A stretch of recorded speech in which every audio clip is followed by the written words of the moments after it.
Hi, my name is Lamar. This is our cultural presentation on the Lumbee Indians by myself, Bonnie, and Taylor. The Lumbee Indians are mainly located in Robertson County in southeastern North Carolina. There are 55,000 Lumbee Indians in North Carolina, making them the largest tribe in North Carolina. The origin of the Lumbee is not quite known for certain, but there are 8 different theories of their origin. Today, the state of North Carolina recognized the present-day Lumbee as descendants of the Chiraw tribe since the early part of the 18th century. They were recognized by the state of North Carolina in 1885, and Congress passed the Lumbee Act in 1956, which recognized the tribe, though it still withholds its full benefits from federal recognition.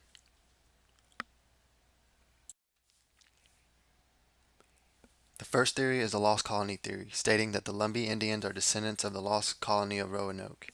The Roanoke colony disappeared during a difficult winter, but the colonists reportedly left the word Croatian carved into a tree, hence the name Macmillan gave to the Lumbee.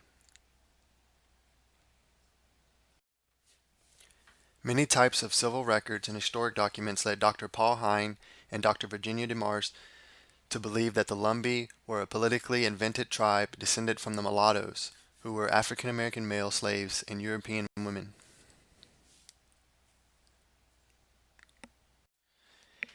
In 1955, when petitioning the U.S. Congress for recognition as Lumbee Indians, Robinson County community leader D.F. Lowry testified that the Lumbee were descendants from a mixture of 7 different tribes, including the Cherokee and the Croatian. The name Lumbee is drawn from a principal waterway traversing Robertson County and the Lumberton River, which was chosen in a tribal referendum.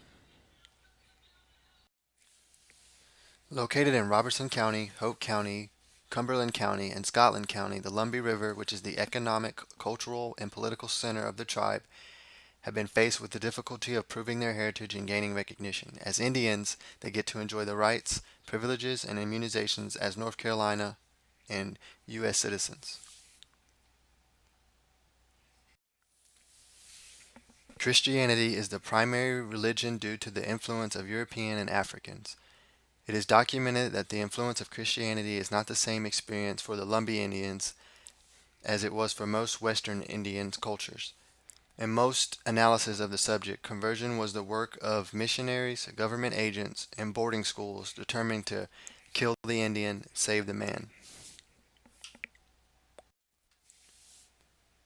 The traditional view of health and illness views indigenous, Western, and Christian methods of healing to create a dynamic approach to integrated medicine. One common healing practice is the prayer cloth. This is usually a white cloth which represents purity and sanctification that is prayed over and anointed with oil by church elders. The cloth is then given to the person with a need in their life, usually someone with a chronic illness. It is this belief that the faith of those who pray over the cloth travel with the cloth. Thus, they are continuous prayers being sent up for the person wearing or using the cloth.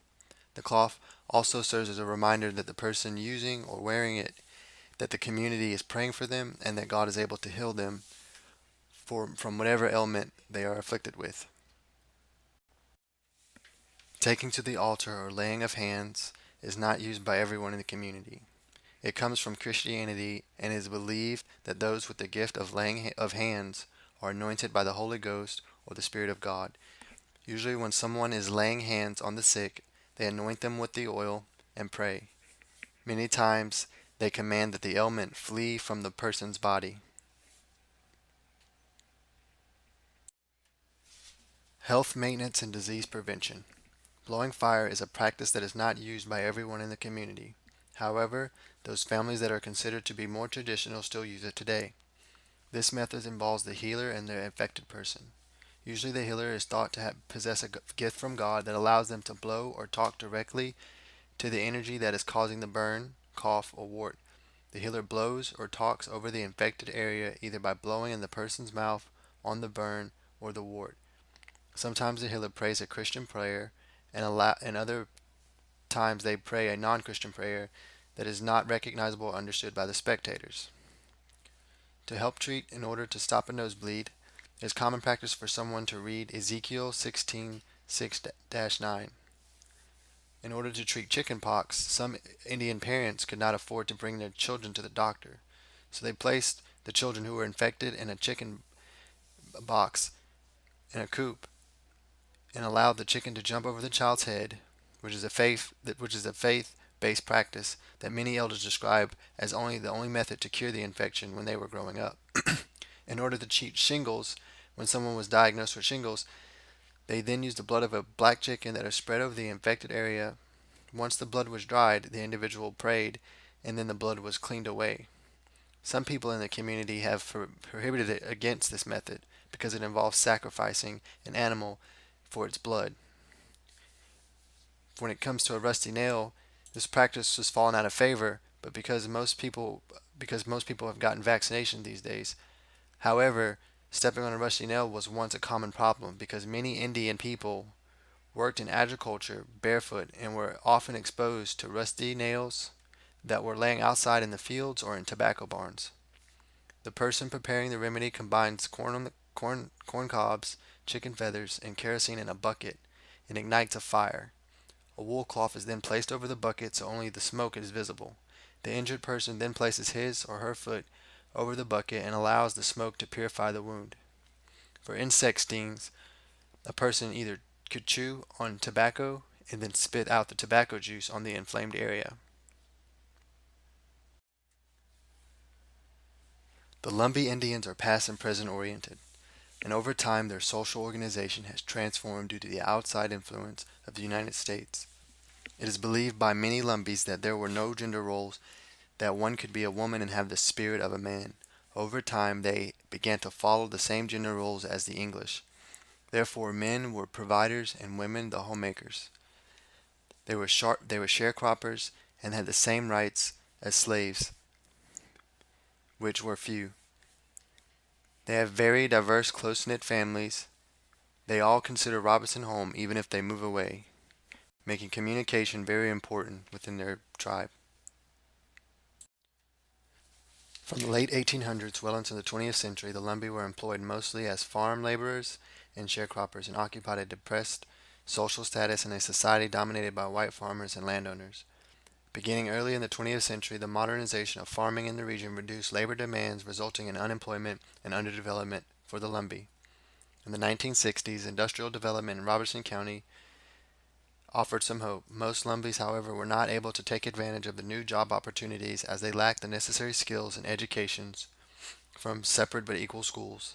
In the 1960s, the Lumbee began to move into white collar and skilled blue collar occupations, but those doing so have been forced to migrate to urban areas to find employment. Modernization of farming and decreased skills to pursue other types of employment have left the counties increasingly poor, and the lack of assistance from the government has prevented those near the tribe from acquiring health care. Many elaborate waterways underground come together, creating swamps that make it difficult for those living in the area. Due to the discrimination and modernization of farming, it has decreased the number of jobs available to the Lumbee Indians over the generations, increasing the poverty level. When the poverty level is increased, it increases the amount of stress on a person. When a person is stressed, it doesn't have the appropriate coping skills. They tend to turn to easier methods of coping, such as drugs and alcohol.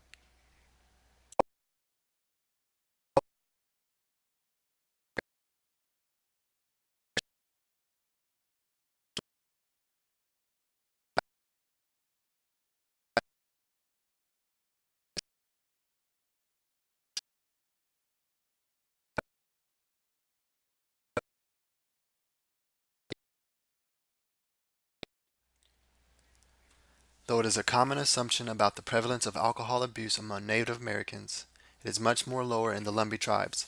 The traditional values and strong conservative religious views prohibit drinking and may be more prevalent among older Native American Indians and in other tribes. The Lumbee youth experience higher rates of poverty, substance abuse, homelessness, forced acculturation, and lack of social support. Due to the lack of recognition of the tribe by the government, they have not received the correct amount of funding to provide care and resources to the people that are affected by poverty and alcoholism. Healthcare providers may seem too demanding or seem disrespectful, depending on their tone and attitudes. It is important to note that the mixed heritage and that Lumbee find it extremely disrespectful and hurtful to ask if they are really Indian or to speak Indian.